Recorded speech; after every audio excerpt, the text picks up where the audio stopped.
Donc tout d'abord, nous avons eu à assister à cette session animée par nos braves formateurs qui nous ont encadrés depuis le lundi sur les modules de transformation du mil, du maïs, donc pour avoir le produit fini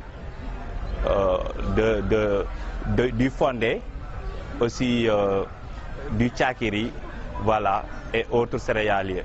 Donc sincèrement, nous tenons à le remercier de cette initiative et nous lançons un appel au pouvoir public à travers le CREI d'assister la population active, en particulier les jeunes, à mettre les moyens logistiques et financiers afin qu'ils puissent endosser leur formation pour accroître la croissance inclusive mais aussi durable.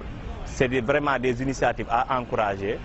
Nous réitérons notre engagement pour accompagner les jeunes à bénéficier d'un emploi et d'une insertion professionnelle. Nous lançons un appel à son Excellence le Président Macky Sall, mais aussi à la municipalité, les autorités municipales, à accompagner le centre de recherche et d'essai, en particulier le gestionnaire du centre, Abdou Khader Gueye, qui est aujourd'hui au devant de la scène, qui est en train de mettre les moyens nécessaires, sur fonds propres, c'est logistique sur fonds propres pour accompagner les jeunes. Nous leur lançons un appel solennel pour un accompagnement encadré afin que cela puisse aboutir à une insertion des jeunes. Un module de formation sur la transformation et conservation des produits locaux. Et on a seulement utilisé donc, les céréales. Donc les céréales, c'est des produits qu'on cultive ici au Sénégal.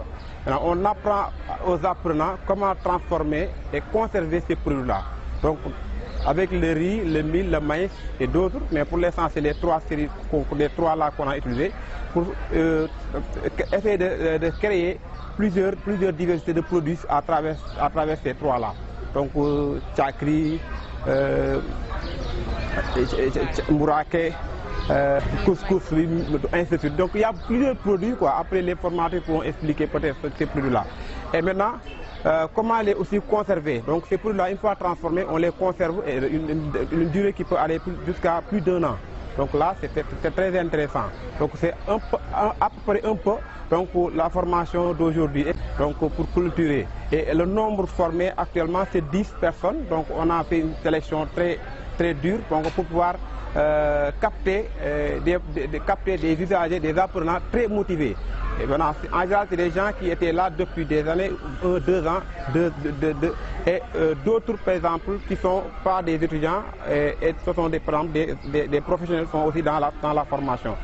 En plus, la particularité qu'on a notée aussi, c'est qu'il y a 2 hommes donc, qui ont participé à cette formation, en général dédiée aux femmes. Donc, à peu près, c'est ce qu'on peut dire sur cette formation. Maintenant, si on vient sur le CREI, donc dans le cadre général de son travail, donc le CREI en général, donc son travail c'est axé en majeure partie sur le numérique. Donc on a une salle informatique donc installée, équipée, on forme des gens gratuitement dans les métiers de l'informatique, du numérique. Donc en bureautique, en assemblage des ordinateurs, en réseau local, donc câblage, en développement web, infographie, montage et vidéo, donc ainsi de suite. Et sur d'autres, on accompagne aussi les jeunes, donc, parce qu'il y a des jeunes qu'on a formés ici, qu'on a accompagnés avec les structures en place jusqu'à qu'ils viennent à installer leur GIE et commencer à développer leurs activités. Donc voilà ce qu'on peut dire sur le centre. Et maintenant, nous lançons un appel aux autorités locales à travers le maire, ministre Mansour Faye, qui est là, que nous demandons de venir aider le centre, qui est une structure du ministère de l'Enseignement supérieur, c'est vrai. Donc l'enseignement supérieur aussi, le ministère nous appuie beaucoup, mais nous demandons encore, parce qu'il y a des moyens qu'on n'a pas encore et qui peuvent nous permettre de réaliser rapidement nos objectifs. Donc voilà, en gros, nous remercions aussi les formatrices